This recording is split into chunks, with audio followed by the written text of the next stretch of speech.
Olá, estudantes! Nós vamos falar sobre motores elétricos. Vamos falar um pouco de servomotores, tipos de motores, exemplos de dimensionamento, comparação entre os tipos de motores e alguns exemplos, além de uma prática lá no Tinkercad. Na robótica industrial é utilizado bastante servomotores. Eles são atuadores eletromagnéticos de alta qualidade. Eles vão apresentar uma resposta dinâmica e rápida. Em geral, eles apresentam alta velocidade e acelerações. Ele tem uma relação de tensão versus a velocidade linear, possui a relação de torque versus a rotação linear. Apresentam facilidade de serem controlados com precisão. O termo servo vem do latim servus, ou seja, escravo. Aqui a gente tem os tipos de servomotores. Então, o servomotor, nós temos com escovas, que é o motor DC, e sem escovas. Dentro de sem escovas, nós temos o motor DC, motor AC e motor de passo. No motor DC, ele é funcionado com ímã permanente, o motor AC ímã permanente síncrono e assíncrono com gaiola. Os tipos de motores elétricos mais usados na indústria é o motor de passo, motor de corrente contínua com escova, a corrente contínua com ímã permanente sem escovas, o motor de corrente alternada com ímã permanente em escovas. Temos o motor Direct Drive, que é corrente contínua sem escovas, ou corrente alternada de ímã permanente. No motor de passo, ele é muito atraente para o uso dos robôs que não exigem grandes esforços e tem uma alta qualidade de movimento. A vantagem ela é boa para repetibilidade, ou seja, fazer várias repetições, fácil de usar, a interface é simples e compatível com microprocessadores, é acionada através de pulsos e cada pulso faz girar um determinado e fixa o seu ângulo. Pode operar em malha aberta com a curiosidade de um passo e não exige sensor de posição. E ele é de baixo custo. A desvantagem do motor de passo. Ele tem baixo torque em movimento, ou seja, ele não tem muita força no seu movimento. Ele tem um alto peso, ou seja, baixa relação torque-peso. Alta inércia, ou seja, baixa relação torque-inércia.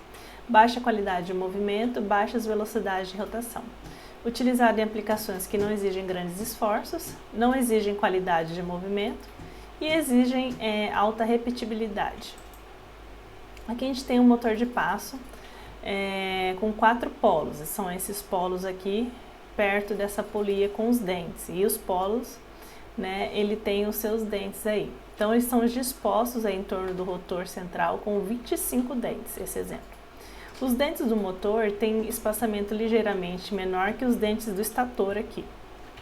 Garante que os dois conjuntos aí de dentes nunca fiquem totalmente alinhados, evitando o travamento desse motor.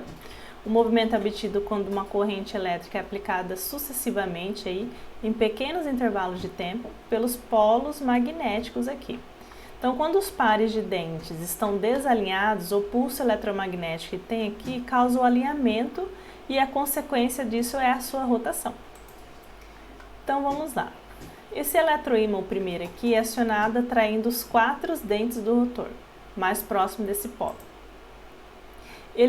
Quando ele é desligado, é acionado aí à direita, o número 2, esse eletroímã, atraindo os dentes do rotor mais à direita, ou seja, quando é acionado o eletroímã 2, ele vai rotacionar para a direita no ângulo de 3,6 graus.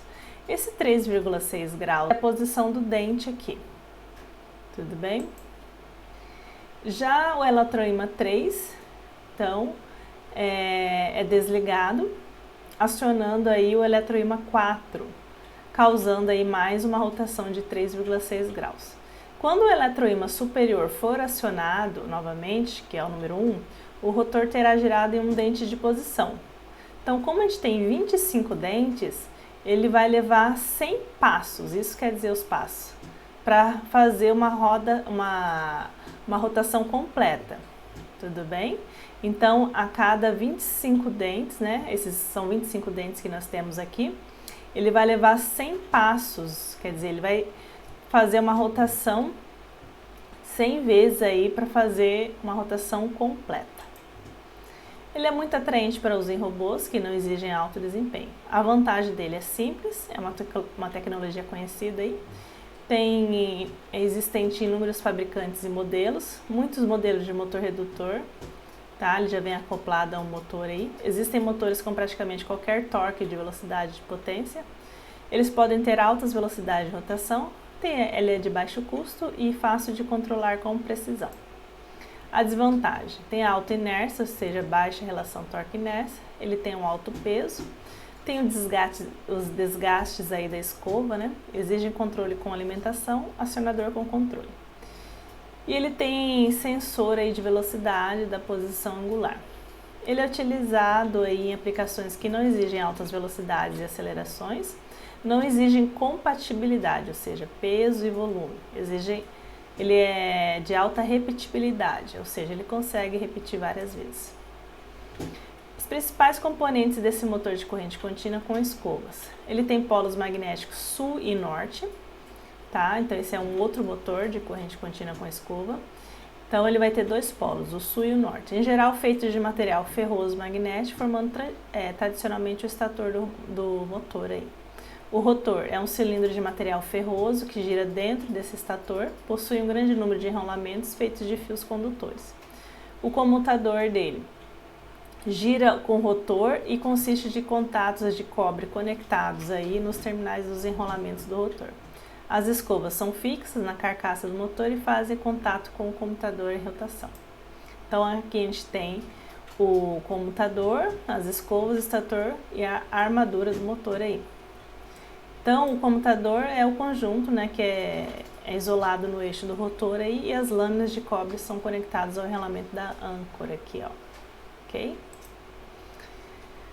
Então, esse motor de corrente contínua viscoso possui um rotor rotativo com eletroímãs e o estator com ímã permanente. O comutador dele reverte a direção da corrente elétrica nos enrolamentos do rotor, algumas vezes durante uma volta do rotor. Quando os polos do rotor passam pelos polos do estator, o comutador reverte a polaridade desse eletroímã aí. Durante a mudança dessa polaridade, a inércia do rotor também, né, mantém aí o rotor girando na mesma direção. Então, como que funciona o motor de corrente contínua com escova? Então, quando os enrolamentos do rotor são energizados, um campo magnético aí é gerado nele aqui, ok? Do lado direito aí, o rotor do rotor é repelido pelo ímã da armadura e gira para a direita, causando essa rotação aí. E aí ele continua a girar. Quando o rotor fica na horizontal, o comutador reverte a direção da corrente que passa através do enrolamento desse rotor, revertendo aí o campo magnético. Então aí o processo se repete. A vantagem dele é que ele tem baixo peso, é pequeno volume, tem inúmeros fabricantes que produzem ele, tem baixa inércia e alto torque, atinge altas velocidades e acelerações. Tem uma alta eficiência aí.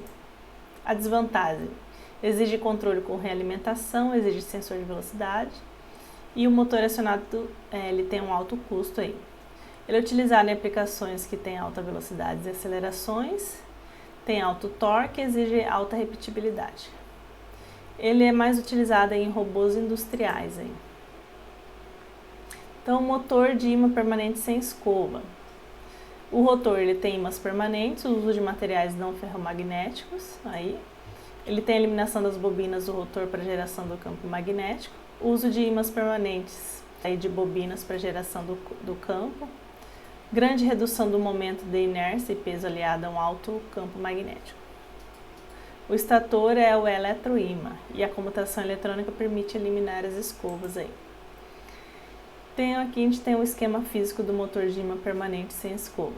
Então o núcleo do estator, que é o aço ou ferro, os slots para enrolamento, o núcleo do rotor e o ímã permanente aí. Como que funciona esse motor aí, CA sem as escovas? Então o rotor, que é o ímã permanente, gira entre os dois eletroímãs estacionários. Como os eletroímãs são alimentados por correntes alternadas, seus polos invertem e suas polaridades, né, conforme o sentido da corrente. O funcionamento dele: o rotor vai girar enquanto seu polo norte é puxado primeiramente para o eletroímã esquerdo e é empurrado pelo direito. Cada vez que o polo norte do rotor está a ponto de alcançar o polo sul de um eletroímã, a corrente inverte e esse polo sul transforma-se em um polo norte. A rotação é sincronizada com as reversões da corrente alternada. Esse aqui é um esquema físico do servo de corrente alternada usado nos robôs industriais. O motor Direct Drive, ele é permanente sem escovas, tem grandes diâmetros, tem um alto torque, alto peso e alta inércia. Baixa velocidade e alto torque, tem problema de baixa rigidez, altíssimo custo, pouco utilizados na parte industrial.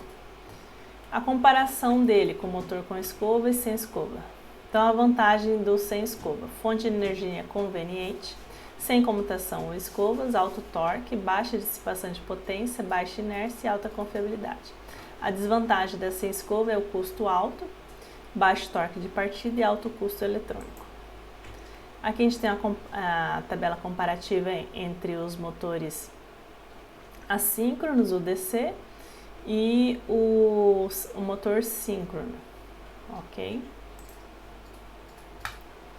Então, a gente vai fazer uma parte prática utilizando o motor aí.